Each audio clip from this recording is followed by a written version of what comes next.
presidente Jair Bolsonaro admitiu haver casos isolados de corrupção no seu governo, mas não de forma endêmica, o que eu concordo. E aí agora a imprensa está dizendo que, agora ele diz que tem corrupção.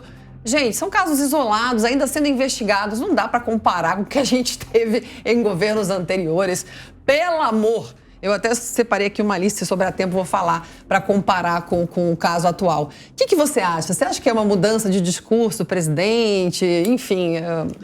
claro que não. A bandeira do presidente tem que ser o combate à corrupção. A corrupção existe no Brasil, na Alemanha, na Suécia, na Finlândia, em todos os lugares. Isso é do ser humano, né? Quem nunca furou uma fila, quem nunca fez alguma coisa que realmente depois acaba se envergonhando. Então, isso é da natureza do brasileiro, isso é da natureza do ser humano, e a gente tinha, sim, no Brasil, e infelizmente temos uma história de corrupção no Brasil que vem já desde tempos muito antigos. Então, desde o descobrimento do Brasil, existem histórias já de corrupção, de mudanças nas cartas, nas redações, nos textos. Então, infelizmente, é algo que era considerado cultural no Brasil. Então, o presidente Jair Bolsonaro tem que seguir a sua bandeira. Aqui eu não admito corrupção, eu combato a corrupção. Agora, reconhecer que ela existe, na minha opinião, é positivo.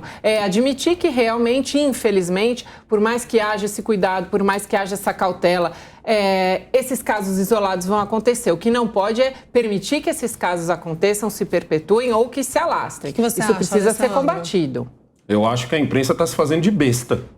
Só isso. Porque o Bolsonaro sempre disse não tem corrupção no meu governo. Quando ele fala isso, ele não está falando... De todas as pessoas, de todos os diretores, ministros. Imagina um assessor do ministro Paulo Guedes, por exemplo. Aí eu vou lá e eu quero uma reunião com o Paulo Guedes, eu falo assim para esse assessor, cara, eu vou te dar essa caneta aqui, novinha, se você colocar meu nome na frente. Aqui, De certa forma, isso seria uma corrupção. Verdade. O que isso teria a ver com o Bolsonaro?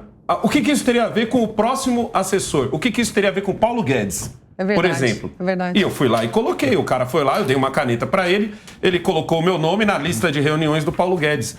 Todo governo vai ter corrupção. O problema é quando o chefe dessa corrupção, quando a corrupção vem de cima para baixo. Foi justamente o que a gente viu nos governos anteriores. A corrupção vindo de cima para baixo, o presidente conversando ali com donos de empresa na madrugada, aqueles burburinhos. Instituições aparelhadas. Então, isso. De verbas, agora a imprensa vem falar. Aí vem a imprensa e fala assim: nossa, o Bolsonaro admitiu que tem corrupção no governo dele. Pô, então você está se fazendo de besta. E detalhe, porque ele sempre denúncia, não foi provado nada contra o pastor Milton Ribeiro, não encontraram um tostão com ele. Não encontraram nada. É só uma ligação de você pode receber duas pessoas, que acontece todos os dias no governo, gente, pelo amor de Deus, acontece na sua casa. Você pode receber uma amiga minha? E se compara isso, a uma corrupção que vem de cima para baixo, com o presidente sendo o chefe de todo mundo, dizendo, você faz isso, você faz aquilo. Não, e outra coisa, se os pastores desviavam mesmo, e não ia nada pro Milton Ribeiro, que também é pastor, aliás, uma pessoa muito querida, eu o conheço pessoalmente, não ia nada para ele. Que corrupção ele fez? Ele recebeu a pessoa tipo no ministério. Que corrupção é essa? Detalhe, não está aprovado ainda. Enfim, Cris. Olha, eu concordo totalmente com esses pontos que foram colocados. É impossível, dentro de uma máquina pública enorme como a máquina pública federal, já é impossível dentro de um âmbito municipal, dentro de um âmbito local, quem dirá numa máquina pública enorme como do governo federal, você não ter casos de corrupção, casos isolados. O importante é que as instituições, elas tenham mecanismos para coibir esse tipo de prática, para promover as investigações, tomar as medidas que devem ser tomadas. Esse sim é saudável. É importante a gente analisar que nos últimos 30 anos, o Brasil, nesse ponto, avançou bastante institucionalmente.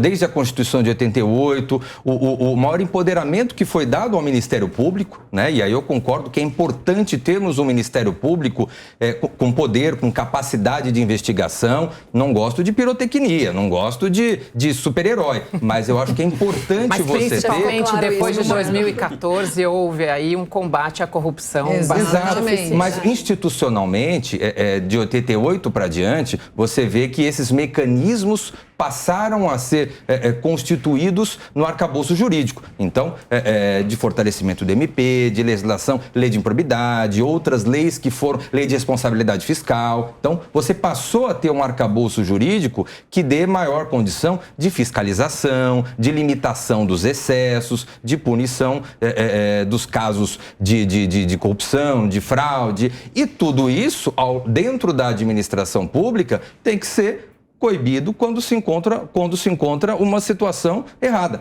Acho que a gente não pode pegar um caso isolado, outro caso isolado, outro caso isolado e dizer que você tem uma corrupção sistêmica dentro do poder público. O que você acha?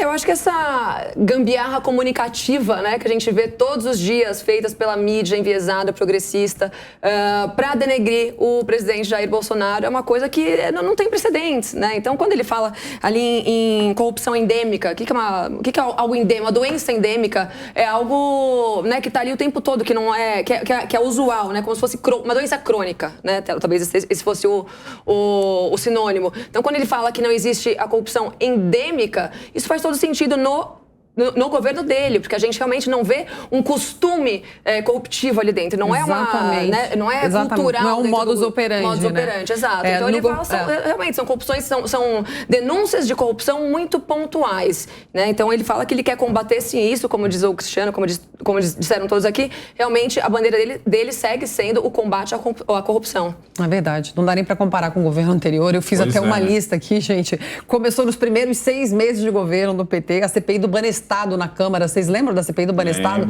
Foi primeiro, depois foi a CPI da DENIT, do Departamento Nacional de Transportes, e por aí vai, terminando em Mensalão, que foi o maior escândalo da história do Brasil, e o Petrolão, que foi o mais caro da história, rastreado mais de 47 bilhões de reais, gente.